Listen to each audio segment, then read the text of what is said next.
Hey everyone, and welcome to our deep dive today. We're going to be looking at something that's been on my mind a lot lately.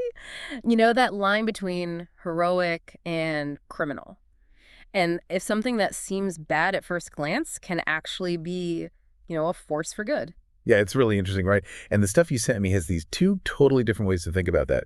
We've got Unmasking the Shadows, which is like Mhm. all these fictional stories, almost superhero-ish. And then this interview with Ann Penn, who writes true crime. So we're getting both sides. Yeah, and Unmasking the Shadows, man, when I read that, I was hooked. It starts off like your typical crime story, Yeah. but then it just totally flips everything on its head. So tell me about it. Yeah. What were some of the cases that really got you thinking? Well, there's one called The Phantom Artist. And this person's like creating all this incredible art, but they're just leaving it in public. No signature, no trying to sell it. At first I thought, well, this is vandalism, right? But then the story goes on and You realize there's way more to it than just some kid messing around. right, I think that's what makes it so interesting. absolutely. And then there's the altruistic hacker. Now, this one really got me. This hacker is breaking into these huge companies and government systems, but they're not stealing anything. Instead, they're like leaking secrets, exposing things to the public. It really makes you think about, can breaking the law ever be the right thing to do? Yeah, that one definitely brings up that whole vigilante justice thing. What about the third one, the Silent Samaritan? What were your first thoughts on that? Okay, so this person is basically a vigilante too, but instead of using force, they're helping victims of crime. But secretly, they're paying off debts, covering medical bills, even helping people move to get away from dangerous situations. It felt like a modern day Robin Hood kind of thing. Interesting. So did any of these stories change how you thought about what a criminal act even is? Did you find yourself like sympathizing with the people doing it, even though maybe you don't agree with how they Oh, did? for sure. Once you get why they're doing it, it's so much harder to just say good or bad. It makes you realize people are complicated. And that's something Ann Penn gets into too in her work. But she's looking at real crime, not made up stuff. What about her background and her expertise? What stood out to you? Well, the fact that she's had these personal experiences with crime that really shaped her career, it's pretty intense. She grew up in Sacramento when the East Area rapist was active, who they later found out was the Golden State Killer. Hmm. And then she almost got abducted herself. Wow. So that combined with her studying psychology, criminal justice, even addiction, that all gives her this really unique way of looking at true crime. It's like she's trying to get inside the minds of these criminals, figure out why they do what they do. And it's not just reading police reports. She goes deep. She's looking at historical records, newspaper articles, even mapping out where things happened to understand the whole picture. It's Right. almost like she's a detective herself. She seems really interested in challenging those old stories we tell ourselves about these cases, especially the cold cases. Like in her book, What If? Golden State Killer Zodiac Solved. She even looks into whether those two infamous killers could be connected. It's like she's always pushing the boundaries of what we think we know, looking for those connections, clues that everyone else missed. She even says that a lot of these old cases that have been cold for years, they could still be solved if we approach them the right way. And you can see that in her new book, too, Unsolved Cold Case Murder Files, California. It's like she's driven to bring closure to these families that have been waiting for answers for so long. It makes you wonder, how does someone like her, who spends all her time studying the darkest parts of humanity, how does she balance that with wanting justice and feeling empathy for the victims? That's a great question. And one I think we should definitely explore more as we dig deeper into her work in the next part of our deep dive. But before we get there, there's something else I wanted to touch on that both Unmasking the Shadows and Ann Penn's work bring up. This idea that deciding what makes someone a criminal, it's not always so simple. Yeah, you're right. It's not just checking off boxes. Like those stories in Unmasking the Shadows, they made me rethink what I thought about that whole thing about what makes something a crime.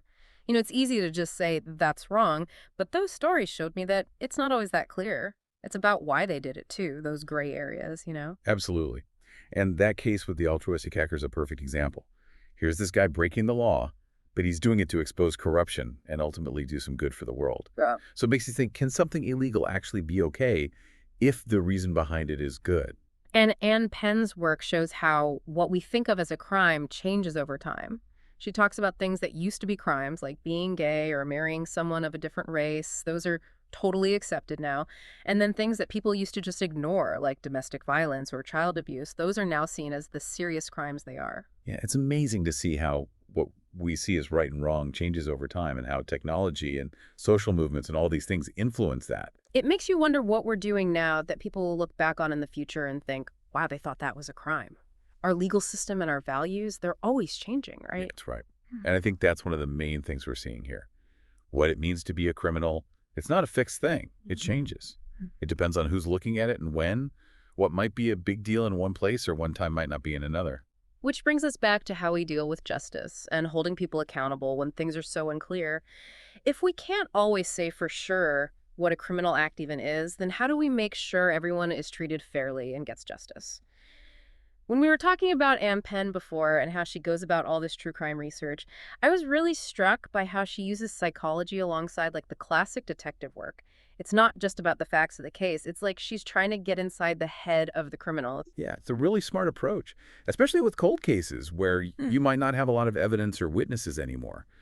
By understanding the psychology of the person who did it, she might be able to see things in a new way or reinterpret evidence that's already there. Like when she talks about the Zodiac Killer in her book Serial Slaughter, Zodiac Killer, and how the locations of his crimes were all connected, she argues that those patterns point to a specific area where he might have lived or worked. It's more than just putting pins on a map, right? Right. It's about figuring out the killer's comfort zones, where they felt safe to hunt their escape routes. Almost like building a psychological profile based on their movements. And it's not just the where, but the why, too. She's looking for those deeper motives, the things that could have triggered someone to commit these awful acts. She's not afraid to challenge those old ideas that everyone just assumes are true. Like most people think the Zodiac Killer stopped killing in the early 70s. But she presents evidence that suggests maybe he didn't stop. Maybe he just changed how he did it and who he targeted. That's kind of creepy to think about. Someone that notorious just disappearing without a trace. It makes you realize we can't ever give up on these cases no matter how old they are. And Ann Penn talks a lot about how DNA technology is a game changer for solving cold cases, even those that have been cold for decades. I mean, it's revolutionized the whole field of criminal justice, hasn't Oh, it? absolutely. It's Yeah. amazing. We can use DNA to find the people who did it, clear people who were wrongly convicted, and give families who've been waiting years for answers some closure. And she's really pushing for bigger DNA databases and using familial DNA searching. That's where they can match DNA from a crime scene to partial matches in a database, which are often relatives of the criminal. I can see how that would be really helpful for solving violent crimes, but I bet there are some tricky ethical issues around privacy and making sure it's not misused. Definitely. It's a complex issue with valid arguments on both sides. Hmm. As DNA technology keeps getting better, we as a society need to have those tough conversations about how to balance the benefits with protecting people's rights. Speaking of ethical stuff, it makes me think about how we tell these true crime stories. It's something that both Unmasking the Shadows and Ann Penn have to deal with in different ways. Yeah, it's a tough line to walk. Yeah. True crime can be super compelling, but it's important to remember these are real people, real victims, real trauma. It's not just a story for our entertainment. We have to be careful not to sensationalize the crimes or exploit the victims just for the sake of a good story. It's easy to forget that these aren't characters. These are real people who've suffered. So how do you think Ann Penn handles that in her writing? Well, from what I've read, she seems really aware of the ethical side of things. She talks about how important it is to treat the victims and their families with respect and sensitivity. She doesn't go into unnecessary detail or graphic descriptions of the crimes. Her main focus seems to be getting justice for the victims and understanding what led to these tragedies. And she's very open about how emotionally draining this work can be. She's not afraid to talk about how hard it is to spend all your time digging into this dark stuff, and how important it is to take care of yourself and get support when you need it. I think that's really important for anyone who's into true crime, whether you're writing about it, researching it, or just reading it. We need to be aware of how it can affect our own mental and emotional health.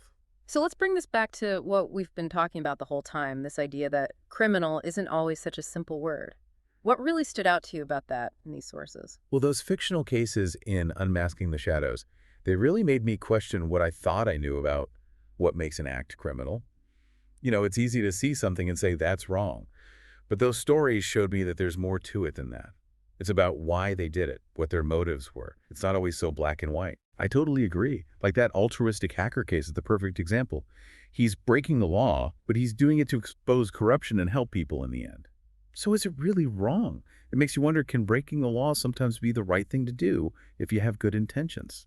And Ann Penn's work shows how what we think of as a crime can totally change over time. She talks about how things that used to be crimes, like being gay or marrying someone of a different race, those are totally normal now. And then things that people used to just ignore, like domestic violence or child abuse, Those are now seen as the serious crimes they are. It's fascinating how our ideas about right and wrong change over time, and how technology, social movements, all sorts of things can influence that. It makes you wonder what things we're doing now that people in the future will look back on and be shocked that it was ever considered a crime. Our legal system and our values, they're constantly changing, right? Absolutely. And I think that's one of the key takeaways here. Yeah. What it means to be a criminal. It's not set in stone. It's always shifting, changing, depending on who's looking at it and when. Yeah. What might be a big deal in one place or a time might not be in another. Which brings us right back to that question of how we approach justice and holding people accountable when the lines are so blurry. Hmm. If we can't always definitively say what a criminal act even is, then how do we make sure everyone is treated fairly and gets justice? So we keep coming back to this idea that criminal, it's not always so simple, right? It's Yeah. almost like there's a whole spectrum and the reason they did it and like the whole situation matters so much. Exactly. And that makes figuring out what justice even means way more complicated. Yeah. If even those cases that seem pretty open and shut can have all these hidden things going on, Yeah. how do we make sure our response is fair and makes sense, actually gets to the root of the problem? One thing I thought was interesting in Unmasking the Shadows was that even when the characters were doing things that were like technically illegal, sometimes I was rooting for them. Like they were trying to do good, even if the way they went about it was kind of shady. It's that classic question, isn't it? Do the ends justify the means? Like with the Silent Samaritan, helping victims of crime is obviously a good thing. But if you're doing it through illegal means, that brings up a whole bunch of moral and legal issues. For sure. And even with Anne Penn's work, where we're talking about real criminals who have done some really terrible things, she still emphasizes trying to understand why they did it. Right. She's not saying what they did was okay, but she's saying we need to understand the circumstances, the motives, the psychology behind it. It feels like that's where we might actually be able to make a difference. If we just focus on punishing people, are we really dealing with the reasons why crime happens in the first place? That's a really important point. A lot of times our justice system is all about punishment and making people pay for what they did, but that doesn't always help them change or stop them from doing it again. Lately, there's been more interest in different approaches like restorative justice.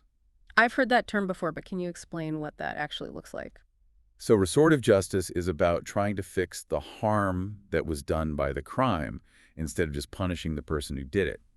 It brings everyone together, the victim, the offender, and sometimes people from the community, and they talk about what happened and try to come up with a solution that works for everyone. So it's not just about what the offender did wrong, it's about understanding how their actions affected other people and finding ways to make things right. Exactly. Yeah. It can involve things like writing apology letters, doing community service, paying restitution, or even meeting face-to-face with the victim. The goal is to create a space for healing and accountability and help everyone move forward. That sounds like a much more well-rounded approach. It recognizes that crime isn't just this isolated thing, it's often connected to bigger problems in society. Right. Things like poverty, not having access to education or mental health care, systemic inequalities. These can all make it more likely that someone will commit a crime. And if we really want to reduce crime, we need to address those root causes, not just punish people after the fact.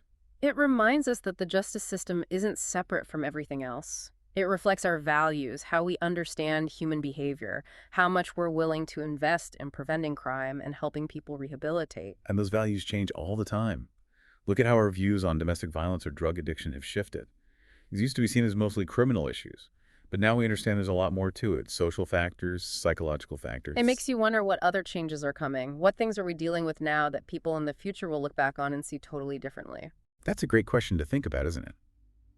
What we even consider criminal is always changing, depending on social norms, new technology, and how our understanding of the human mind evolves. So if we had to leave our listeners with one final thought, what would you say is the most important thing we learned from this deep dive? I would say this. The next time you hear about a crime, don't just stop at the headline or the label. Dig deeper. Ask questions. Try to understand the whole story, the motives, the human beings involved. Because real justice isn't just about punishment. It's about empathy, understanding, and being willing to face the complexity of human behavior. That's a great point to end on. Thanks for joining us for this deep dive today. We hope it got you thinking and maybe inspired you to look at the world with a little more curiosity and compassion.